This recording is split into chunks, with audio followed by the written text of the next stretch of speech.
Good morning students. Physics with Aman में आपका एक बार दोबारा स्वागत है। हम लोगों ने रिफ्रैक्शन ऑफ लाइट लेसन शुरू किया हुआ है और इसमें हम लोगों ने रिफ्रैक्शन और इसका डिफरेंस रिफ्लेक्शन से कैसे है, दोनों आपस में क्या डिफरेंस है, प्रकाश का परावर्तन और प्रकाश का अपवर्तन, तो दोनों की डेफिनेशन आपको अच्छी तरह समझ में आ गई है। हम जो रिफ्रैक्शन पढ़ रहे हैं it is the most important in our daily life.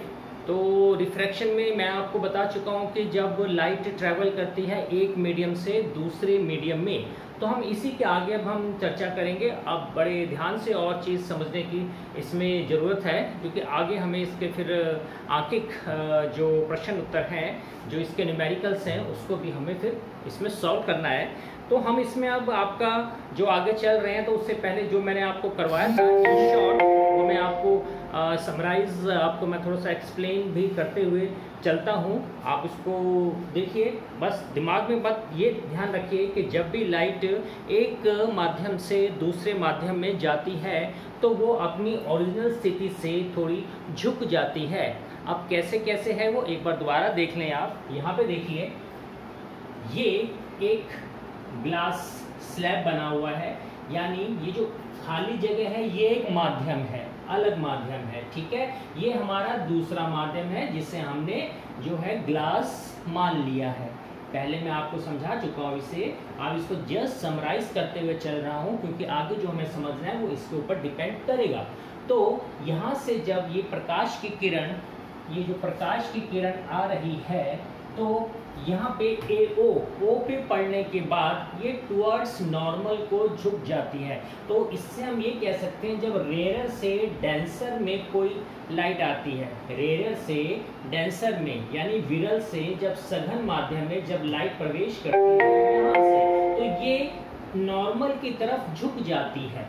ये हमारी इंसिडेंस रे है, ये हमारी रिफ्रैक्टेड रे है, और ये इसके बीच में NO N' एक नॉर्मल किरण है।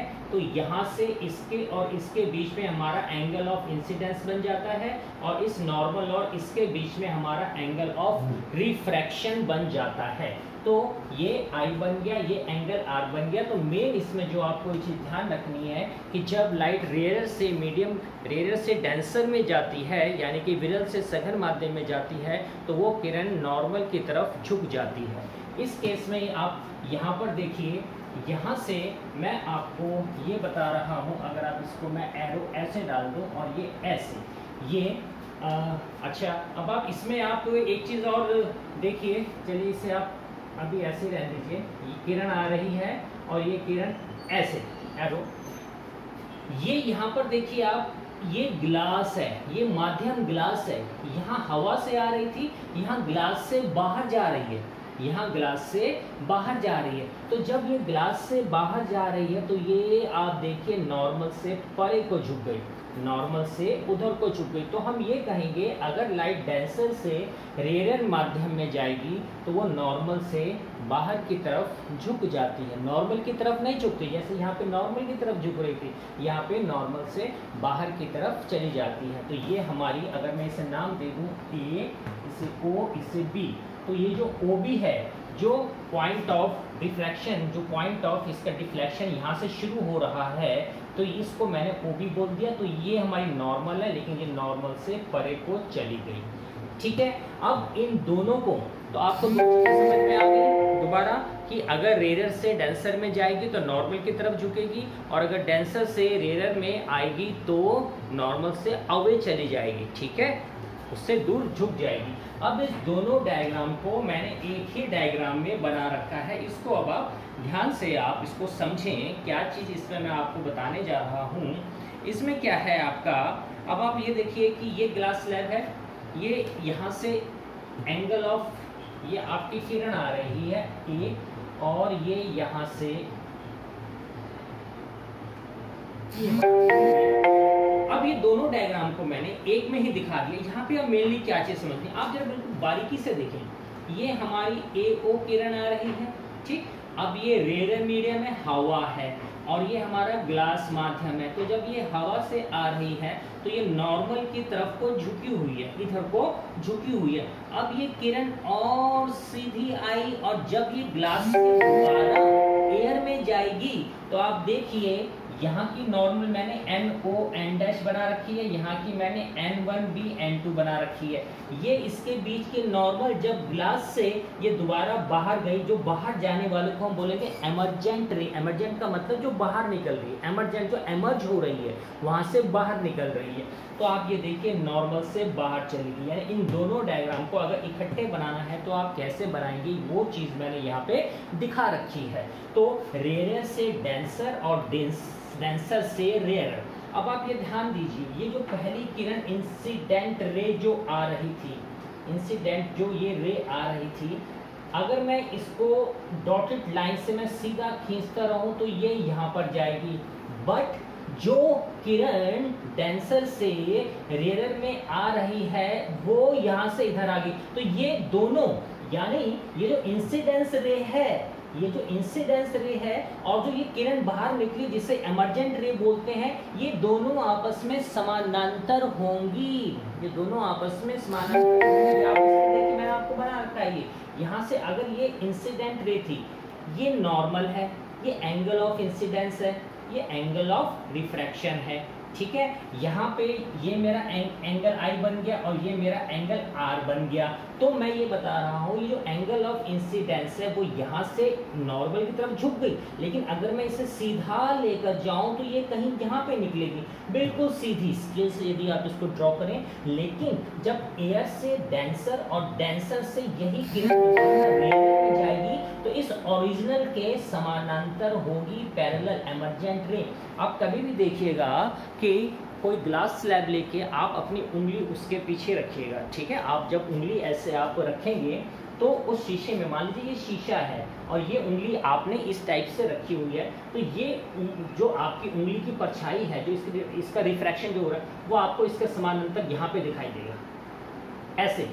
उसके आगे ग्लास स्लैब के आप रख के देखिएगा तो इसको हम बोलते हैं लेटरल डिस्प्लेसमेंट। इसे हम क्या बोलते हैं, लेटरल डिस्प्लेसमेंट इसको हम बोलते हैं। यानी ये जो दूरी है यहाँ से लेके यहाँ तक की, जो ये समानांतर है एमर्जेंट रे और ये जो ओरिजिनल इंसिडेंट रे आ रही थी, यदि इसे हम बाहर निकाल देते हैं डेंसर से रेयर की तरफ तो ये इसके समानांतर है और इसकी दूरी को हम लेटरल डिस्प्लेसमेंट बोलते हैं। क्या बोलेंगे बेटा, लेटरल डिस्प्लेसमेंट।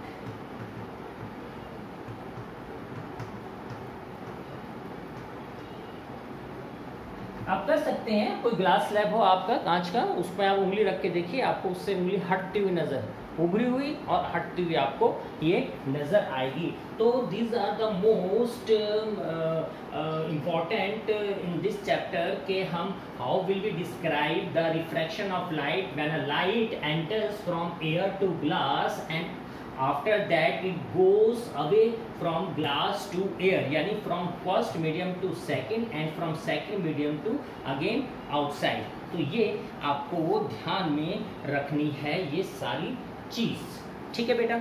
अच्छा, अब ये किरण तो हमारी ऐसे आ रही थी। अब मान लीजिए हमारे पास ग्लास स्लैब है और कोई प्रकाश की किरण बिल्कुल सीधी आ रही है, तो ध्यान दें उसमें कोई एंगल ऑफ इंसिडेंस या एंगल ऑफ रिफ्रैक्शन नहीं बनेगा, वो लाइन बिल्कुल सीधी ही निकल जाएगी, बिल्कुल सीधी, ठीक है। उसमें कोई बेंड नहीं होगा, वो नॉर्मल के ऊपर सीधी निकल जाएगी अगर सीधी लाइट आ रही है तो। ये भी आपको ध्यान में इस चीज़ को रखना है। तो आप इसको आपने ड्रॉ किया होगा, मैं चाहूँगा आप इसे दोबारा ड्रॉ कर लें ताकि आपको एक समराइज हो जाएगा कि हम क्या पढ़ रहे हैं, ठीक है। सबसे मेनली आपको रिफ्लेक्शन जो हमने लास्ट चैप्टर में किया था और ये हमारा जो रिफ्रैक्शन है ये अच्छी तरीके से पता होना चाहिए। Question, if the question comes of only one number and they are asking what is refraction, you may only write the definition of refraction, but if the question is of 2 marks or 3 marks you should write the definition as well as show this diagram also, okay। you may draw these two different kinds of, and you may draw in this only in one diagram, यानी आप इन दोनों को एक में भी दिखा सकते हैं और इन दोनों को अलग अलग करके भी आप इसको शो कर सकते हैं रिफ्रैक्शन की डेफिनेशन देने के लिए। तो बेटा आप लोगों ने इसको बना लिया होगा। तो अब इसमें कुछ जो इसके इफेक्ट्स हैं रिफ्रैक्शन ऑफ लाइट के, वो मैं आपको जो डेली के आपके उसमें होते हैं मैं थोड़ा सा बता दूं आपको। सबसे पहला आपने देखा होगा, यदि एक ग्लास में आप पेंसिल को डालें तो पेंसिल जो है आपको उसमें थोड़ी सी झुकी हुई नज़र आएगी। आप उसको हमेशा उस पेंसिल को डाल के देखिए और साइड से आप देखिए उसमें, तो आपको पेंसिल थोड़ी सी बेंड होती नीचे से नज़र आएगी। वो आप करके उसको आप ज़रूर देखें। इसी तरह अगर कोई चीज़ पानी के अंदर रखी हुई है तो वो भी हमें उठी हुई नज़र आती है, रेज्ड, वो हमें उठी हुई नज़र आती है। ठीक है, इसी तरह जो हमारा पूल ऑफ वाटर है वो हमारा कम गहरा नज़र आएगा एक्चुअल के मुकाबले। यदि आप पानी में, जैसे आप स्विमिंग पूल में भी यदि आप देखें तो जब आप उसको देखेंगे तो जितनी उसकी एक्चुअल डेप्थ है वो आपको बाहर देखने से पता नहीं चलेगी, आपको वो थोड़ी सी जो सतह है ज़मीन की वो ऊंची उठी हुई नज़र उसमें आती है। ठीक है, तो ये आपके रिफ्रैक्शन है। और छोटे मोटे आपके और हैं, जैसे आप अगर किसी थिक ग्लास स्लैब को किसी प्रिंटेड मैटर, यानी कोई प्रिंट किया हुआ मैटर है, आप उसके ऊपर रखेंगे तो वो आपको जो लिखाई है वो भी आपको ऊंची उठी हुई नज़र आएगी। कभी भी आप देखिए, आप उसमें ग्लास स्लैब में देखेंगे तो वो आपको उठी हुई नज़र आएगी। ठीक है, इसी तरह आपका अगर कोई चीज़ जैसे लेमन ही है, आपके नींबू है, नींबू को यदि आप पानी में यदि आप रखेंगे तो वो आपको बड़ा नज़र आएगा। उसमें पानी में रखेंगे और ऊपर से देखिए तो वो आपको बड़ा नज़र आएगा। तो these are all conditions due to due to आपका रिफ्रैक्शन ऑफ लाइट। तो मैं समझता हूँ इन 4-5 पॉइंट से आपको ये रिफ्रैक्शन अच्छी तरह समझ में आ गया होगा। अब हम अपना आगे चल रहे हैं, इससे भी अब और आगे इम्पॉर्टेंट चीज़ हमें सीखनी है। हम क्या है वो देखेंगे ज़रा।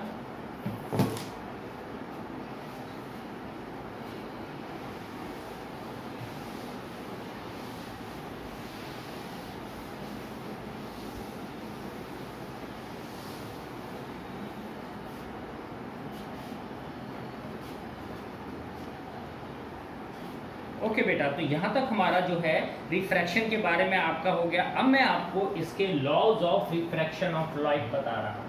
Laws of fraction of light, laws of refraction of light. देखिए डायग्राम मैंने ये आपका इसमें बना ही रखा है, इसमें आपको देखना है। इसके भी दो लॉज होते हैं, जैसे हमारा रिफ्लेक्शन के दो लॉज थे, इसके भी हमारे दो लॉज होते हैं। कौन कौन से हैं उसको आप जरा समझ लें। जैसे अब ये आपका डायग्राम बना हुआ है तो इसका जो फर्स्ट लॉ है, इस फर्स्ट लॉ के अकॉर्डिंगली तो जो ये इंसिडेंट रे है ये वाली, इसे हम इंसिडेंट रे बोलते हैं, इंसिडेंट रे है।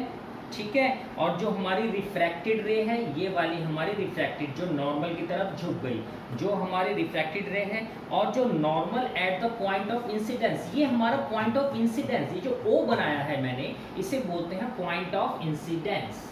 ठीक है ना, यानी अपवर्तन यहाँ से स्टार्ट हो रहा है, ये पॉइंट ऑफ इंसिडेंस है। तो at the point and normal at the point of incidence all lie in the same plane, ये सारे के सारे एक ही प्लेन पर लाई करते हैं। देखिए यहाँ से यहाँ पर आया, ये इंसिडेंट रे हो गया, ये ओ तो है ये हमारा, ओ से ही हमारा ये बी गया। तो देख ये तीनों जो है इंसिडेंट और पॉइंट ऑफ इंसिडेंस और refracted ray, they lie on the same plane. ठीक है, दूसरा जो हमारा इसका लॉ है, पहला लॉ तो आप अच्छी तरह समझ गए होंगे।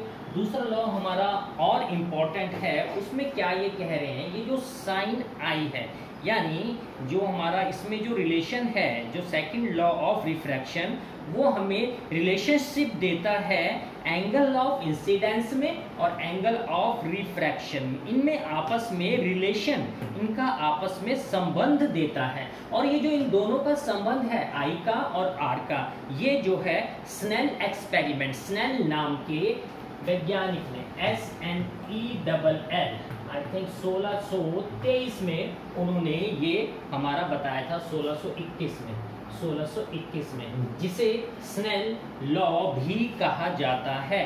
क्या कहा जाता है? Snell law. तो जो रेशियो होगी हमारी, रेशियो यानी कि अनुपात, the ratio of the sine of angle of incidence and the sine of angle of refraction, ठीक है, वो जो है कांस्टेंट होता है for a given pair of media. हम क्या लिखेंगे? जो सेकंड लॉ है इसका मैंने कहा रिलेशन देता है एंगल ऑफ इंसिडेंस और एंगल ऑफ रिफ्रैक्शन में, इनका आपस में रिलेशन, यानी जो रेशियो है इसकी, sine of angle of incidence, ratio है तो अपॉन में sine of angle of refraction is a constant, एक नियतांक होता है। दूसरे लॉ को अच्छी तरह समझिए, द साइन ऑफ, यानी साइन कितने बोलते हैं? जया, यानी किसकी जया? एंगल ऑफ इंसिडेंस की, और जया हमारी एंगल ऑफ रिफ्रैक्शन की। इन दोनों का जो अनुपात है वो एक कांस्टेंट होता है, ठीक है। तो ये हमने लिख के दिखाया है कि sine of angle of incidence और sine of angle of refraction, इसे हम शॉर्ट में लिख सकते हैं sine I upon sine are is equal to constant. ये देखिए, इसे हम इस प्रकार लिख सकते हैं सेकंड लॉ को, sine I upon sine are is equal to constant. और यही जो हमारा कांस्टेंट है, इस कांस्टेंट को हम कहते हैं अपवर्तनांक, यानी कि रिफ्रैक्टिव इंडेक्स,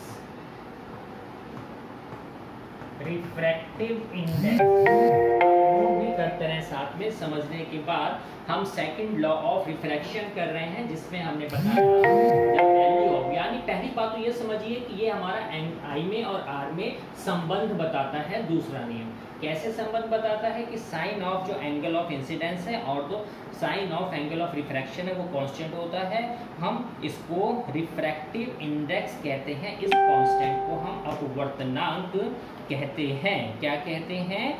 अपवर्तनांक, ठीक है। अब मान लीजिए कोई लाइट ट्रेवल कर रही है एक मीडियम से दूसरे मीडियम में और वो रिफ्रैक्ट हो जाती है। मैं उदाहरण के तौर पे बता रहा हूँ, यानी एक मीडियम से दूसरे मीडियम में जा रही है और वो रिफ्रैक्ट हो जाती है।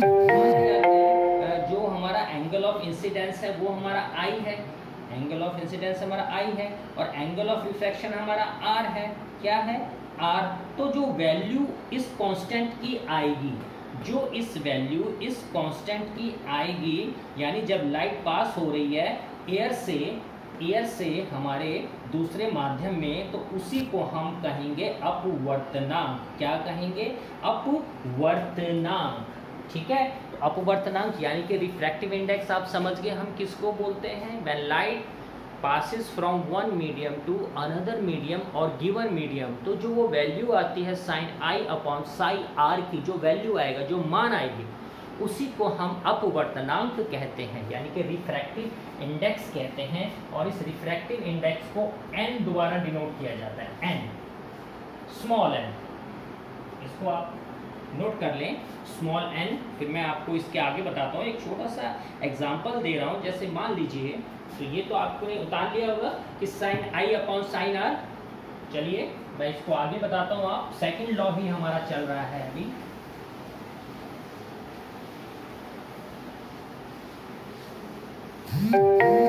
मान लीजिए कि आपका एंगल ऑफ इंसिडेंस लाइट का एयर में 37, एंगल ऑफ इंसिडेंस लाइट का एयर में 37 डिग्री है, ठीक है। और एंगल ऑफ रिफ्रैक्शन आपका दूसरे मीडियम में मान लिया 24 है, ठीक है। ये हमें मान लिया।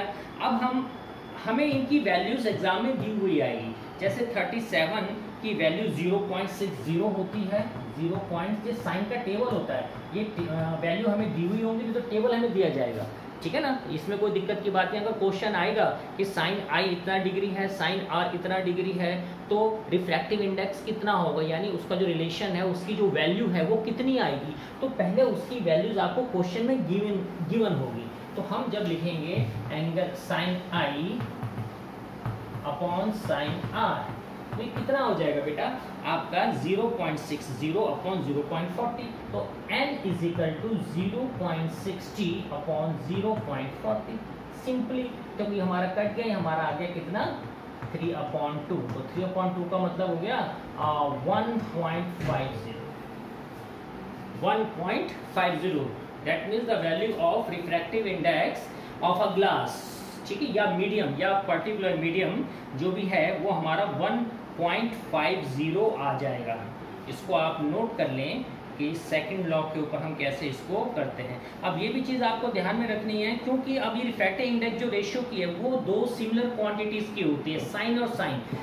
जो क्वांटिटी सेम होती है उसकी कोई यूनिट नहीं होती, तो इस रिफ्रैक्टिव इंडेक्स की कोई भी यूनिट नहीं होती है, ठीक है। और उससे भी बड़ी बात, आप एक चीज़ और आपको ध्यान में रखनी है, वो क्या कि जो रिफ्रैक्टिव इंडेक्स होता है, जो रिफ्रैक्टिव यानी कि जो अपवर्तनांक है जो हमने ये निकाला है, ये जो अपवर्तनांक है ये एक सबसे मेन चीज़, एक क्वालिटी, एक एबिलिटी दिखाता है बेंडिंग ऑफ लाइट की, क्योंकि एक माध्यम से दूसरे माध्यम में लाइट बेंड तो होती है, ठीक है, लेकिन वो कितनी बेंड हो रही है, कहाँ पे बेंड हो रही है, तो वो जो चीज़ है वो रिफ्रैक्टिव इंडेक्स द्वारा बताई जाती है, यानी ये इसकी एबिलिटी है। अगर आपसे पूछेंगे तो मैंने बता दिया कि रिफ्रैक्टिव इंडेक्स है क्या, इज द वैल्यू ऑफ या relationship between angle I and angle R, but ये इसकी विशेषता ये भी है कि ये बेंडिंग ऑफ लाइट भी हमें बताती है रिफ्रैक्टिव इंडेक्स, ठीक है बेटा। तो ये आप इसको नोट आप इसको कर लें, फिर हम आगे चलते हैं। इसी तरह इसका कोई दूसरा प्रॉब्लम मैं आपको बता देता हूँ।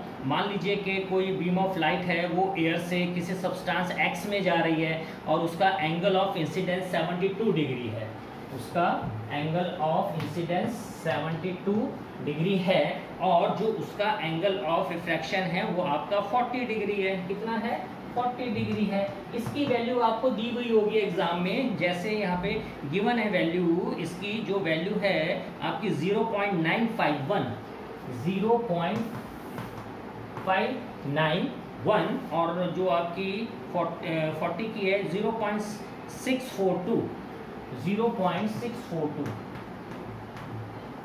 951, ये साइन में गिवन वैल्यू है, एग्जाम में आपको आएगी। अगर टेबल नहीं मिलेगा तो आपको ये गिवन वैल्यू आएगी, इसमें कोई घबराने वाली बात नहीं है। तो साइन आई बटे साइन आर, जब आप इसको सॉल्व करेंगे 0.951 अपॉन 0.642 तो ये समथिंग आपकी 1.48 के आसपास आ जाएगी, यानी जो रिफ्रैक्टिव इंडेक्स है उस सब्सटेंस का वो हमारा 1.48 है। ये आप ध्यान दीजिए, ये एक माध्यम से दूसरे माध्यम में लाइट जा रही है, एक माध्यम से दूसरे माध्यम में लाइट जा रही है, तो उसका रिफ्रैक्टिव इंडेक्स उस वैल्यू के आधार पे हमको जो है निकालना होता है, ठीक है।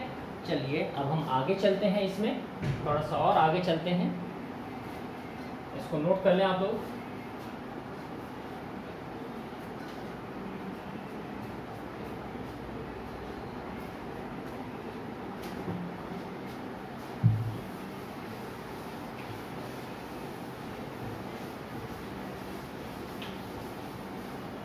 तो रिफ्रैक्टिव इंडेक्स यानी कि अपवर्तनांक क्या होता है ये आपको पता चल गया।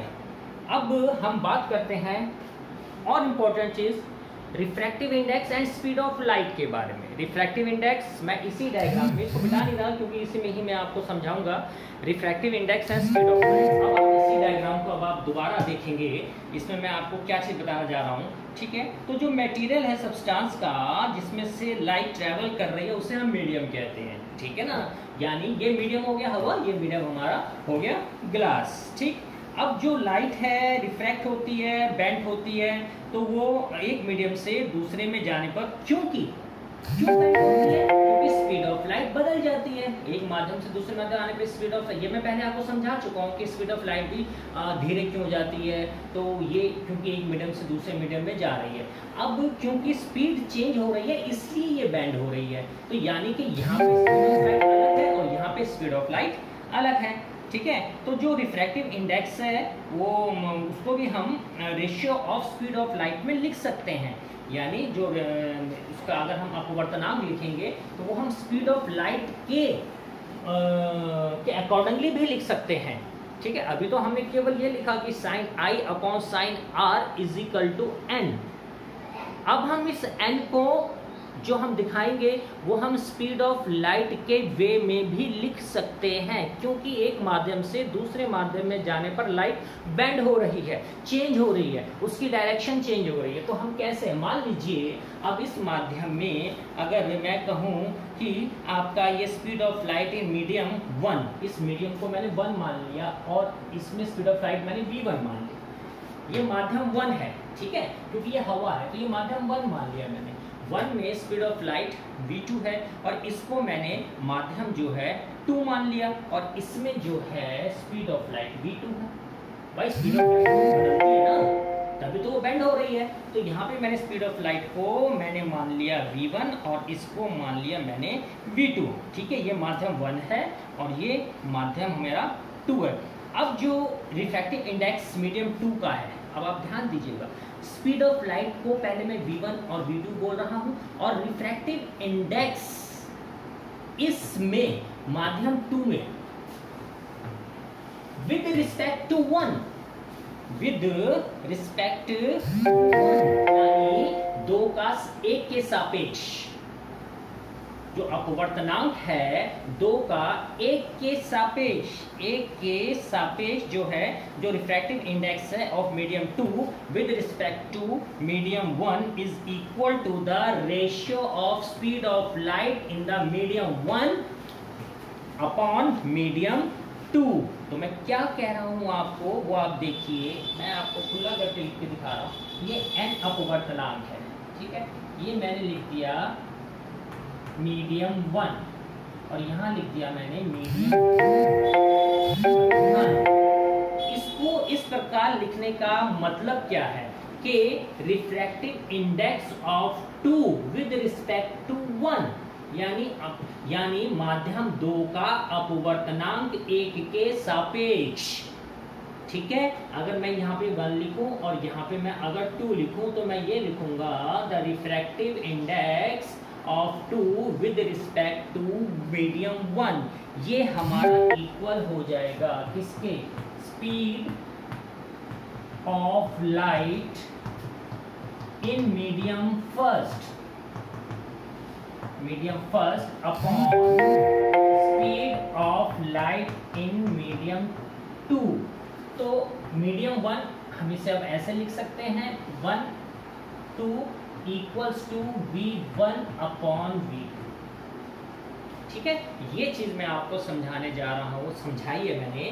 हम अब रिफ्रैक्टिव इंडेक्स को स्पीड ऑफ लाइट के अकॉर्डिंगली कैसे लिखते हैं, रिफ्रैक्टिव इंडेक्स यानी कि अपवर्तनांक को स्पीड ऑफ लाइट के अकॉर्डिंगली हम कैसे लिखते हैं, तो हम इस प्रकार लिख रहे हैं। ये अपवर्तनांक हो गया 2 का 1 के सापेक्ष, इसको 1 को 2 के सापेक्ष नहीं पढ़ेंगे, इसे पढ़ेंगे 2 का अपवर्तनांक 1 के सापेक्ष इक्वल होगा speed of light in medium first and speed of upon speed of light in medium 2। अब आप समझ गए होंगे n हमारा, ये हमारा जो है 1 and 2 क्या है, 1 and 2 क्या है, इसको आप लिख सकते हैं अपने आप ही कि 1 and 2 is equal to refractive index of medium 2 with respect to medium 1 और v1 is equal to speed of light in medium first and speed of light in medium 2, ठीक है। ये बहुत बारीक चीज आपको समझनी है, इसको आप नोट कर लें। अब इसको, अच्छा इसमें अब ये चीज भी है आपकी, हमने इसमें जो सिंबल लगाया है मीडियम 1 और मीडियम 2, ये मीडियम 1 और मीडियम 2, इसको हम 1 and 2 हम ये चीज़ ज़्यादा समझने वाली है, इसको जो हम बता रहे हैं विद रिस्पेक्ट टू 2 1, कहीं कहीं किताबों में इसको शो करने के लिए ऐसे लिखा जाता है, लेकिन ये थोड़ा बिट कंफ्यूजन है, तो आप जैसा मैं बता रहा हूँ आप उसको नोट करिए, इससे आप बाद में आगे चल के थोड़ा कंफ्यूज हो सकते हैं। कुछ किताबों में इस तरह लिखा हुआ है N21 2 1 1 2, जैसे हम 12 पढ़ लेते हैं, जो कि रॉन्ग है, तो इससे थोड़ी सी कंफ्यूजन क्रिएट हो जाती है। तो जैसा मैंने बताया है आपको 1 यहाँ लिखिए और 2 को वहाँ पे लिखिए, ताकि आपको कोई दिक्कत नहीं हो, ठीक है। तो ये आप समझ जाइए कि refractive index of medium 2 with respect to 1 is equal to speed of light in medium first and medium 2, ठीक है बेटा। तो ये चीज़ आप समझ गए होंगे। अच्छा, अब ये जो माध्यम है आपका, ये जो एयर का माध्यम है, देखिए हम इसे वैक्यूम भी बोल सकते हैं, क्योंकि लगभग थोड़ा सा ही अंतर है यहाँ speed of light of vacuum और एयर में, ज़्यादा अंतर नहीं है, तो हम उसको इग्नोर कर देते हैं। हम इसे अगर मैं बोलूँ कि इसको 1 की जगह अगर मैं लिख दूँ यहाँ पे कि स्पीड ऑफ लाइट हवा में, या लिख दूँ वैक्यूम में, उससे कोई दिक्कत की बात नहीं आएगी, क्योंकि वैक्यूम और हवा दोनों एक जैसा ही माना जाता है, ठीक है। अच्छा, अब इसमें एक बहुत इंपॉर्टेंट चीज़ भी आपको ध्यान रखनी है, वो क्या रखनी है? देखिए, माध्यम हमारा हवा हो सकती है, पानी हो सकता है, ग्लास हो सकता है, कोई और चीज़ भी हो सकती है। अब मान लीजिए कि अगर अभी तो मैं आपसे ये बता रहा हूँ कि एयर से ग्लास में या एयर से वाटर में, लेकिन अगर मैं कह रहा हूँ एयर को थोड़ी देर में भूल जाऊँ, एयर को भूल जाऊँ, मैं केवल वाटर से ग्लास और ग्लास से वाटर की बात करूँ, तो अगर एक माध्यम मेरा वाटर है और एक मीडियम मेरा ग्लास है, तो उसका जो रिफ्रैक्टिव इंडेक्स है उसे हम कहते हैं रिलेटिव रिफ्रैक्टिव इंडेक्स।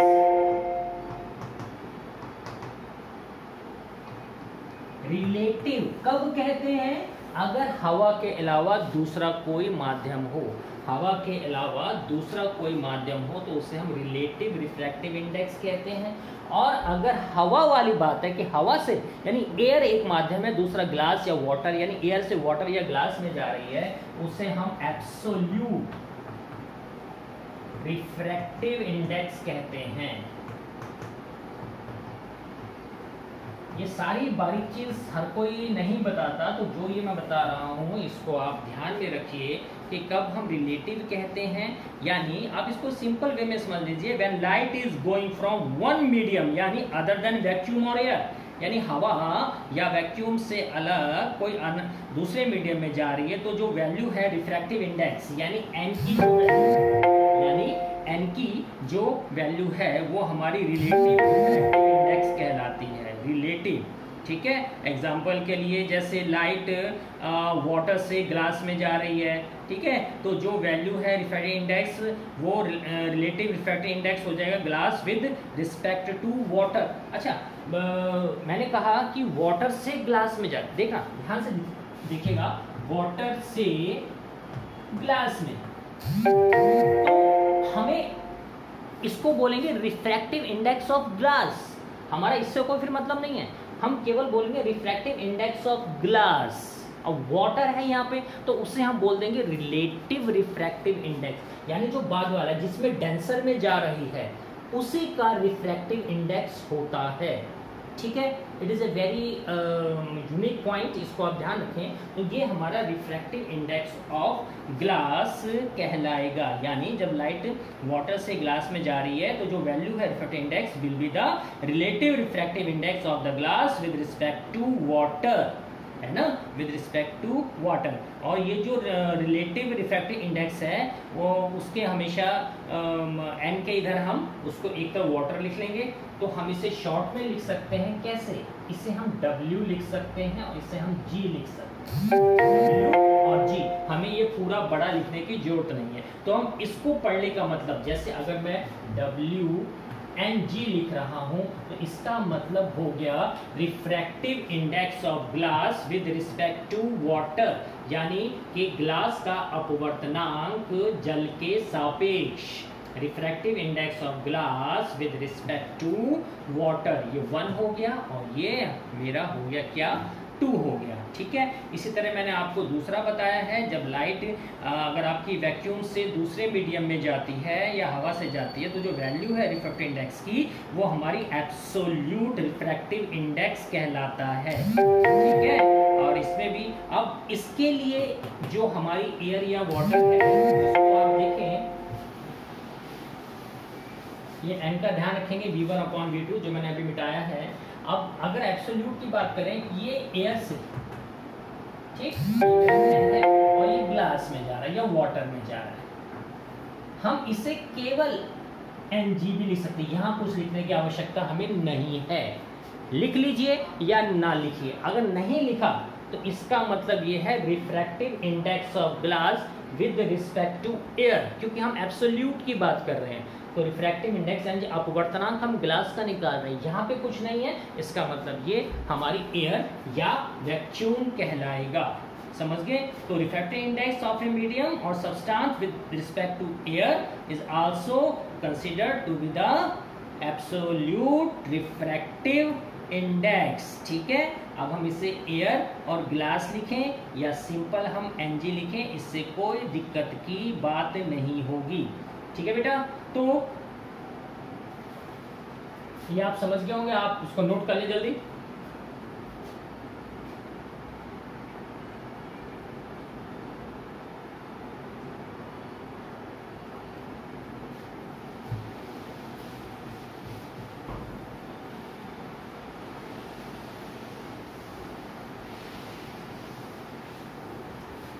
तो यहां से जो हमने जाना, यानी कि रिफ्रैक्टिव इंडेक्स जो रेशियो है speed of light in vacuum, यानी रिफ्रैक्टिव, इसे मैं एन लिख लूँ, ये एन लिख लिया, यानी कि रिफ्रैक्टिव इंडेक्स है।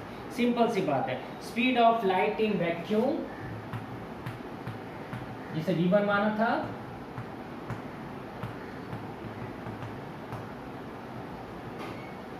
Upon speed of light in particular medium. वो मीडियम हमारा वाटर भी हो सकता है और वो हमारा ग्लास भी हो सकता है। तो ये हमारा रिफ्रैक्टिव इंडेक्स ऑफ मीडियम, कोई मीडियम का हमारा बन गया कि क्या हो जाएगा formula, speed of light in vacuum या एयर और speed of light in medium. ठीक है, इसको वैक्यूम भी लिख लो चाहे इसे आप एयर लिख लो, इससे कोई फर्क नहीं पड़ेगा। ठीक है, अब हम मान लीजिए मीडियम को ग्लास ले लिया हमने, ठीक है, हमने जो है ग्लास ले लिया है और हम उसका रिलेशन लिख रहे हैं रिफ्रैक्टिव इंडेक्स के तौर पे। अब मान लीजिए स्पीड ऑफ लाइट जो एयर की होती है, वो तो हमारी मानना क्या है, जो एयर में लाइट की स्पीड होती है, in air speed of light, speed of light ये हमेशा होती है 3 × 10⁸ मीटर पर सेकेंड। और जो इन ग्लास होती है वो हमारी होती है 2 × 10⁸ मीटर पर सेकेंड।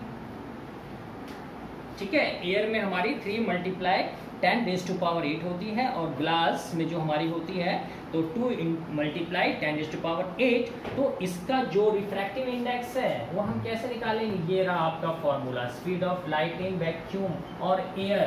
तो एयर में कितनी है, 3 × 10⁸ और हमारी ग्लास में नीचे मीडियम हमारा यानी ग्लास है तो वो हमारी हो जाएगी 2 × 10⁸। इसको हम करेंगे तो ये हमारा 1.5 आंसर इसका आ जाएगा। तो 1.5 किसका आया, ग्लास का। तो हम यहाँ Ng लिख देंगे। अब यहाँ पे A लिखो या मत लिखो, यानी ये refractive index of glass with respect to air. अब एयर को यहाँ पे लिखो या मत लिखो, आप इसको कर सकते हैं। इसको आप उतार लें, फिर मैं आगे चलता हूँ इसको और कराने के लिए। ध्यान से देखें इसे।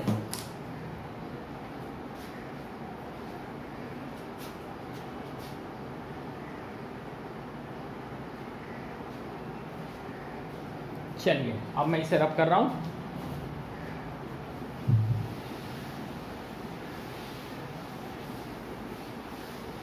ओके, देखिए ऐसा ये क्वेश्चन, मान लीजिए लाइट जो है एंटर कर रही है एयर से ग्लास में, एयर से ग्लास में जिसका रिफ्रैक्टिव इंडेक्स हमें दे रखा है n इजिकल टू 1.50, वो कह रहे हैं एयर से ग्लास में, और रिफ्रैक्टिव इंडेक्स हमें इसका दिया है 1.50, कह रहे हैं what is the speed of light in glass, what is the speed of light in, speed of light in glass. वो ग्लास में पूछ रहे हैं कि स्पीड ऑफ लाइट कितनी होगी अगर रिफ्रैक्टिव इंडेक्स हमारा 1.50 है। तो speed of light in glass, यानी कि हम जो ये इसको हम कर रहे हैं, अब देखिए हमें ये अपवर्तनांक, हमारा इसका फॉर्मूला क्या था, ये था, यानी एयर का मैं शॉर्ट में लिख रहा हूँ, और ये हमारा मीडियम का, यही हमारा फॉर्मूला था ना। ठीक, एयर में जो होता है वो हमेशा 3 मल्टीप्लाई 10⁸ होता है। ये हमसे पूछ रहे हैं speed of light in glass कितना हो जाएगा, speed of light in glass कितना हो जाएगा। तो अगर हमारा फॉर्मूला ये है और हमें ये दे रखा है 1.50, कितना दिया हुआ है 1.50 इक्वल्स टू 3 मल्टीप्लाई 10⁸, ठीक है ना। आप फॉर्मूले से देख लीजिए, और जो ये हमें निकालना है मीडियम का, तो हमारा क्या हो जाएगा ये, इसको जब आप सॉल्व करेंगे, मीडियम को आपने तो केवल मीडियम ही लिख लीजिए, मीडियम यानी हमारा ग्लास है, तो इसको हमने क्रॉस मल्टीप्लाई किया, तो ये हमारा आ गया medium multiply 1.50 is equal to 3 multiply 10⁸, तो medium is equal to 3 multiply 10⁸ upon 1.50। बस आपको जो है इसको सॉल्व करना है। तो इसको जब आप सॉल्व करेंगे तो ये आपका लगभग सॉल्व होके आ जाएगा 2 मल्टीप्लाई 10⁸। ठीक है, आंसर इसका जो भी वो तो आप अपने आप इसको निकाल लेंगे, but you should know the formula. हमारा बस फॉर्मूला जो मैंने अभी आपको पहले लिखा था, वो फॉर्मूला आपको ध्यान होना चाहिए कि हमारा उसका फॉर्मूला क्या है। ठीक है, तो आप इसको नोट कर ले। इस क्वेश्चन में हमें अपवर्तनांक दिया हुआ था और बाकी हम इसको सॉल्व कर रहे थे। अब हम आगे चलते हैं, इसमें आगे भी आपको इसमें क्या चीज करनी है वो जरा आप अभी ध्यान से देखेंगे, इसको नोट कर लें।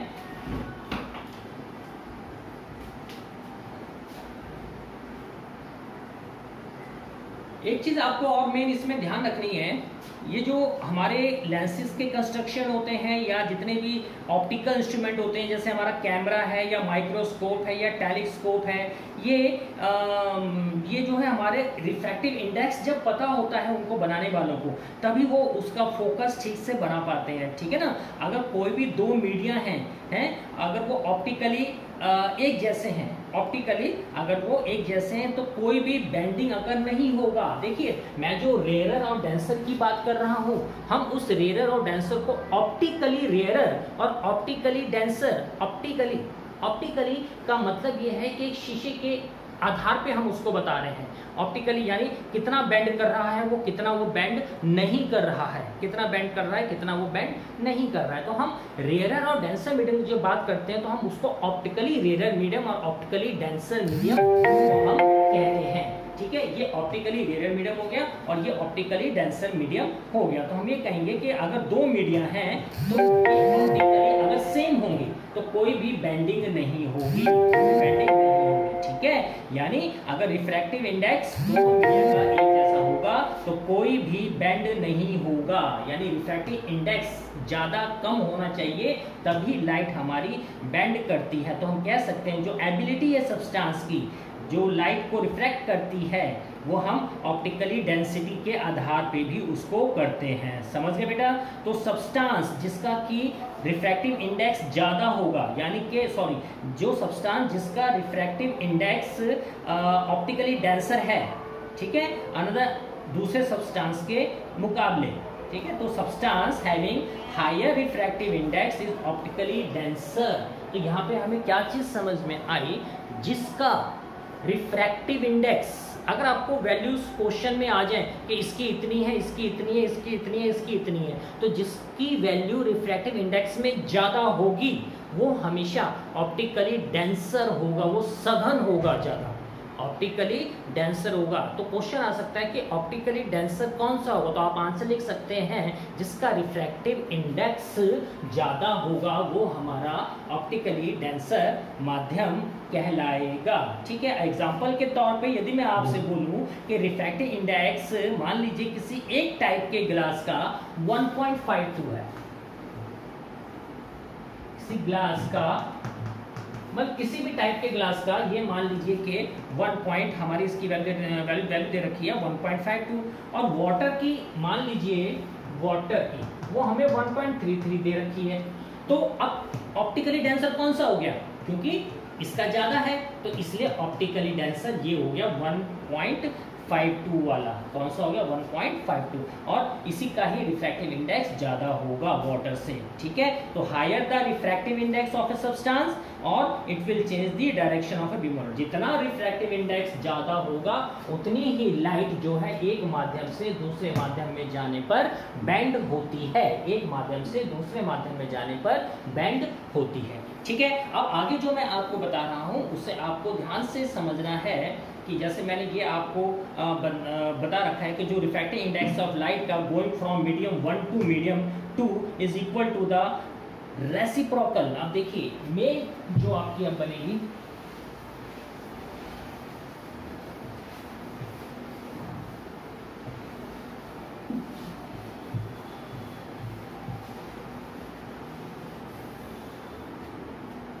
अच्छा, आपको यहाँ पे क्या चीज नोट रखनी है, जो रिफ्रैक्टिव इंडेक्स है लाइट का going from medium 1 to medium 2 is equal to the reciprocal of the refractive index for light going from medium 2 to medium 1। अब मैं यहाँ पे ये मीडियम 2 है, ये मीडियम 1 है, तो आप दोनों में समझिए मैंने इसको क्यों नहीं मिलाया था, आपको इसका पता चलेगा। अब देखिए मैं दोनों को आपस में बता रहा हूं, इसमें अब आप ध्यान दें।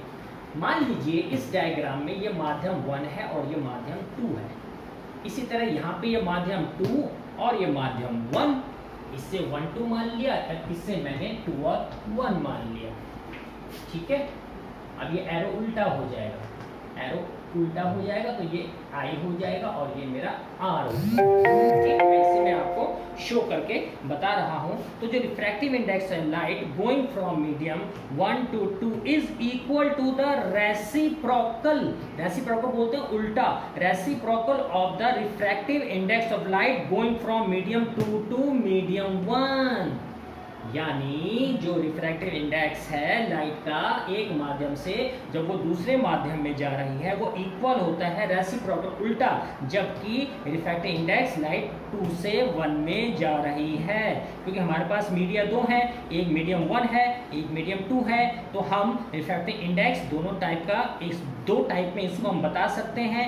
One for the light going from medium first to second और in other for light going from reverse direction, यानी कि 2 से 1 में जा रही हो। अब मान लीजिए कि speed of light in medium 1 is v1 है, जैसे मैंने यहाँ लिखा हुआ है speed of light in medium 1 is v1 and that in medium 2 is v2।